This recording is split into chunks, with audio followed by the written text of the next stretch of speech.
बड़ा महत्वपूर्ण विषय इस वक्त देश के अंदर चल रहा है। बाबा साहेब भीमराव अम्बेडकर जी का जिस प्रकार से अपमान करने का प्रयास संसद में हुआ और उसको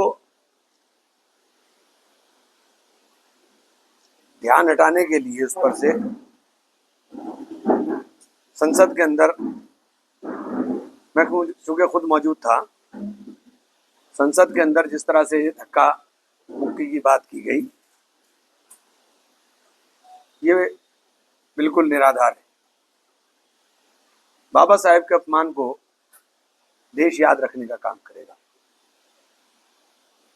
बाबा साहब भीमराव अम्बेडकर जी ने देश को संविधान दिया, एक सुरक्षा कवच दिया, देश के आम नागरिकों को उनके जीने का मौलिक अधिकार दिए, देश के अंदर रहने वाले विभिन्न धर्मों के लोगों को धार्मिक स्वतंत्रता प्रदान की। और जिस प्रकार से आजकल देश में चल रहा है, संविधान एक ऐसा ग्रंथ है जो हम लोगों की रक्षा कर सकता है। संविधान के रचयिता, संविधान सभा में संविधान को प्रस्तुत करने वाले बाबा साहेब भीमराव अम्बेडकर जी के बारे में कैसी सोच भारतीय जनता पार्टी रखती है, वो संसद में दिखने का काम हुआ। हम लोग आज पूरे देश में कांग्रेस के सभी सांसद आज और कल सब पूरे देश में अपने अपनी कॉन्स्टिट्यूंसी के अंदर इसी परिप्रेक्ष्य में वार्ता कर करके हम लोग चूंकि मौके पर मौजूद थे, कोई ऐसा घटना क्रम वहां घटा नहीं। अगर कुछ घटता तो अब तक सीसीटीवी फुटेज सबके पास होते। प्रेस वाले वहां मौजूद थे, प्रेस के कैमरे लगातार चल रहे थे और ये बार बार कहना कि धक्का मुक्की और हमने कॉरिडोर दिया था। आप देख लीजिए, जिस टाइम राहुल जी जा रहे हैं, कौन सा कॉरिडोर था, पूरा रास्ता ब्लॉक किया हुआ था।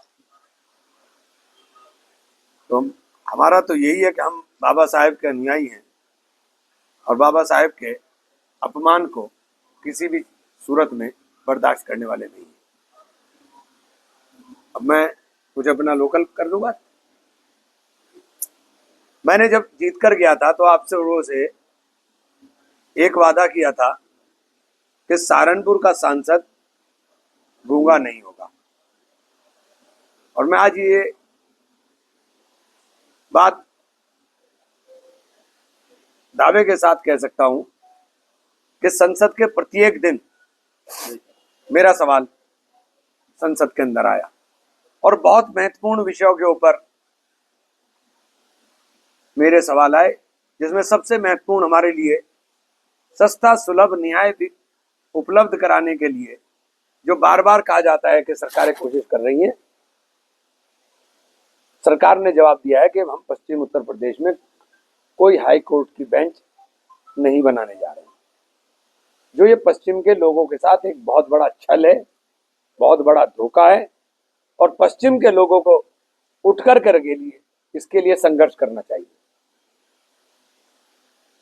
लंबे टाइम से सैटरडे को स्ट्राइक हमारे अधिवक्तागण कर रहे हैं, लेकिन किसी के कान पे जूं नहीं लग रही। अब समय आ गया है कि पश्चिम के लोगों को अपने अधिकारों के लिए, छोटे छोटे प्रदेश में 2-2 और 3-3 हाई कोर्ट की बेंच है। हमारी हाई कोर्ट की बेंच इतनी दूर है कि हम दूसरे देश की सीमा क्रॉस कर जाएं, लेकिन अपने हाई कोर्ट की बेंच उससे दुगनी दूर है। तो ये हमारे साथ बेहद अन्याय है। हम दूसरे स्टेट के हाई कोर्ट में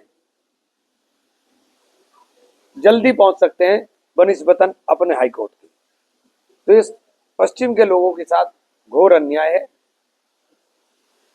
और हम लगातार, क्योंकि अब तो सरकार ने मान लिया कि कोई विचाराधीन है ही नहीं, कोई प्रस्ताव ही नहीं है, तो ये भी नहीं कह सकते क्योंकि संसद में जवाब दिया है।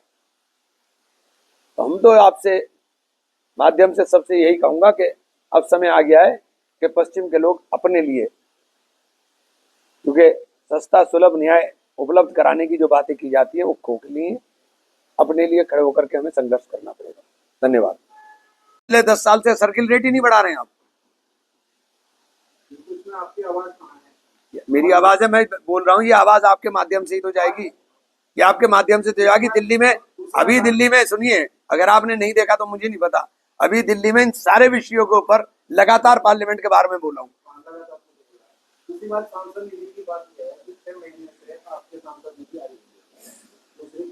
4 दिसंबर को, 1 मिनट रुकिए, सुनिए मेरी बात। हाँ, किसने कहा? आपके कहने से मैं मान लूं, आपके कहने से मैं मान लूं? ऐसा है भैया, एक साथ सांसद निधि आती है, अक्टूबर में रिलीज हुई है। 4 जून को हम लोग निर्वाचित हुए थे, 4 जून को हम लोग निर्वाचित हुए थे, अक्टूबर के अंदर सांसद निधि आई, सांसद निधि के प्रस्ताव गए, सब प्रस्ताव का पराकलन बनकर आया।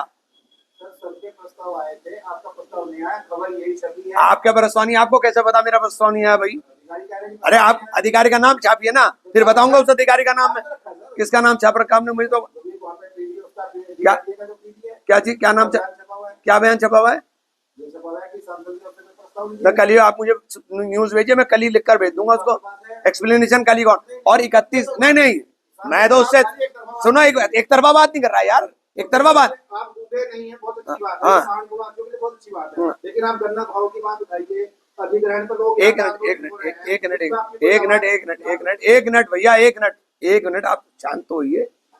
नोएडा के अंदर किसानों ने भूमि अधिग्रहण के ऊपर हंगामा किया, मैं गया हूँ यार। सांसद सहारनपुर में कौन सा भूमि अधिग्रहण है? सहारनपुर का इशू बताओ ना। अरे भाई आप ये तो बताइए ना, पर्टिकुलर सहारनपुर में पहला जगह की भूमि अधिग्रहण करी जा रही है, कौन सा? कॉरिडोर इतना बड़ा बना है, जो आपका लैंड, ये आपका जो ये दिल्ली यमुनोत्री, जो सॉरी दिल्ली देहरादून हाईवे बन रहा है, इसमें जो है सबसे ज्यादा लैंड दी गई है।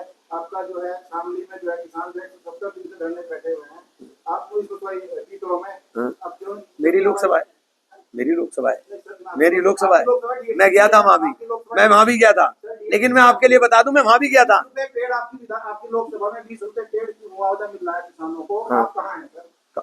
मेरे पास कोई किसान आया, अगर किसी किसान ने, एक मिनट भाई, एक मिनट रुकिए, मेरे पास कोई किसान आया और मैंने उसका इशू नहीं उठाया तो मैं खतावार और गुनाहगार हूँ। नहीं, मैं खताकार और गुनाहगार हूँ। हाँ, तो लगातार एक बात सुनिए, एक मिनट सुनिए, पर्टिकुलर एक इशू के ऊपर नहीं बोला जाता, भूमि अधिग्रहण के ऊपर पूरा का पूरा हमने, क्योंकि हालांकि स्टेट कंसर्न सब्जेक्ट है, सेंटर का नहीं है, भूमि अधिग्रहण कानून। अरे भैया, पर अधिग्रहण कौन करेगा? पर स्टेट कंसर्न है, लेकिन हम लगातार, अभी मैं नोएडा भी गया था इसी भूमि अधिग्रहण के ऊपर ही, भूमि अधिग्रहण पे नोएडा भी गया था मैं, वहां पे किसान सारे के सारे आ रहे थे। सहारनपुर में 20 रुपए पेड़ से लेकर के 35,000 पेड़ तक किया जा रहा है। उन्होंने कहा है कि अम्बेडकर वाली जो क्लिप है उसको तोड़ मरोड़ कर पेश किया गया है। बेसिकली ऐसा नहीं था, ना ऐसा उनके द्वारा कहा गया, जैसा उन्होंने कहा अमित शाह ने, और बाकायदे उन्होंने मीडिया को जानकारी दी है कि उस क्लिप को तोड़ मरोड़ कर पेश किया गया है।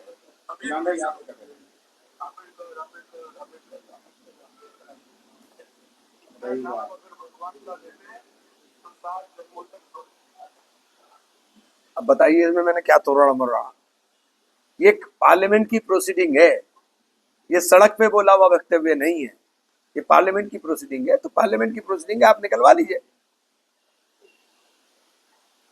लेकिन भाई आपने कहा कि पश्चिमी उत्तर प्रदेश को बेंच नहीं मिलेगी, इसको क्या आपने कोई प्रश्न पर उठाया था वहां पर, और जिस पर जवाब आया था? मैंने प्रश्न उठाया था, लिखित में जवाब आया है, मैंने प्रश्न उठाया था, लिखित में जवाब आया है, और उस जवाब में इनकार किया है।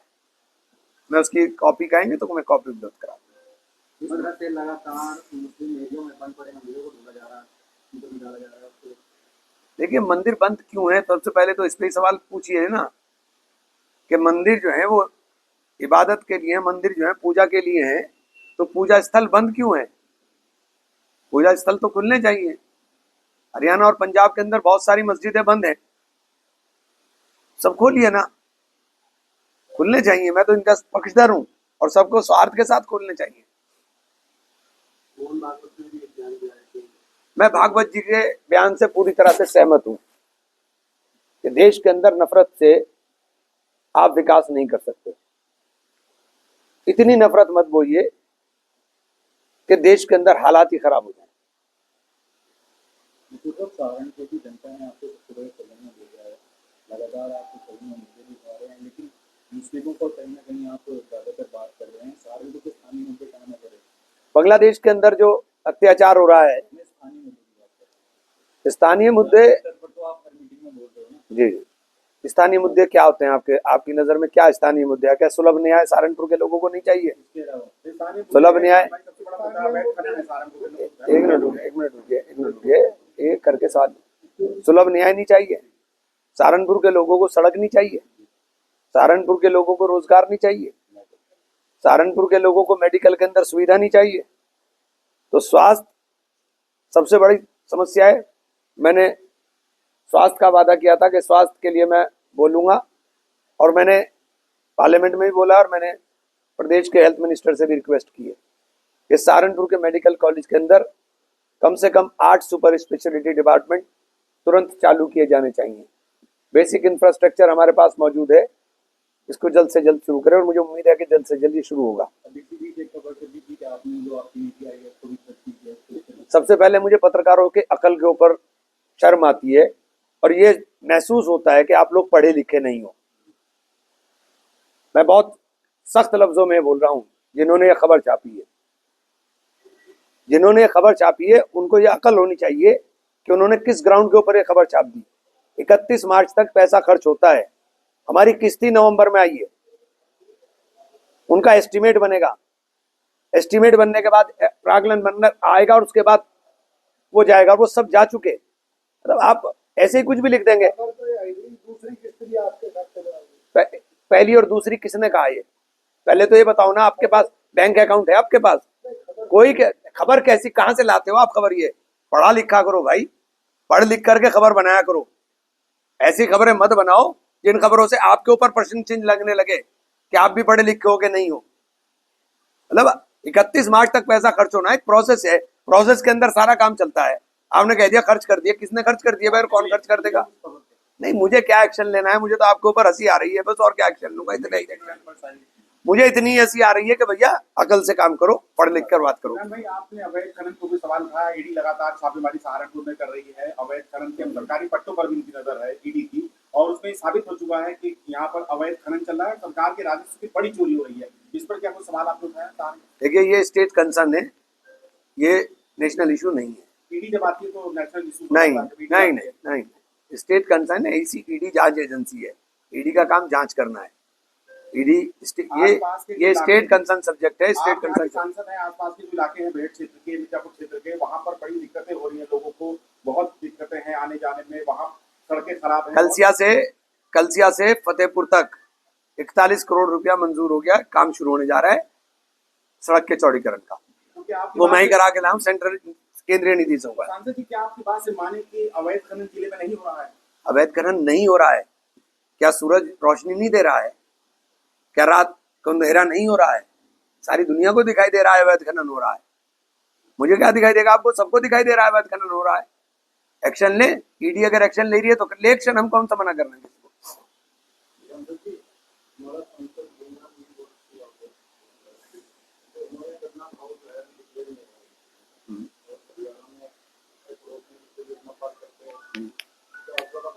जब तक किसान हिंदू और मुसलमान रहेगा तब तक देश में किसान पिसता रहेगा। समझ गए आप? मैं कह रहा हूं ना, जब तक किसान हिंदू और मुसलमान रहेगा किसान पिसता रहेगा। किसान को किसान बनना पड़ेगा। एमएसपी के ऊपर कानूनी गारंटी देने को सरकार तैयार नहीं। भूमि अधिग्रहण के कानून को इन्होंने बर्बाद कर दिया। 2012 में यूपीए सरकार भूमि अधिग्रहण कानून लेकर आई थी, और उस भूमि अधिग्रहण कानून के अंदर 4 गुने मुआवजे का वो था। जिस जगह पर भूमि अधिग्रहण होनी है वहां पिछले 10 साल से सर्किल रेट ही नहीं बढ़ा रहे हैं आप।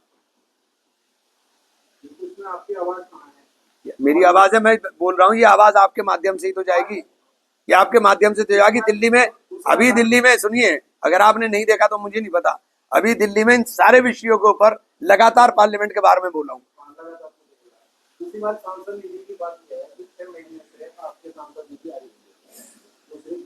4 दिसंबर को, 1 मिनट रुकिए, सुनिए मेरी बात। हाँ हाँ, 2.5 करोड़ में 2 बार में सांसद निधि आती किसने कहा? आपके कहने से मैं मान लूं, आपके कहने से मैं मान लूं।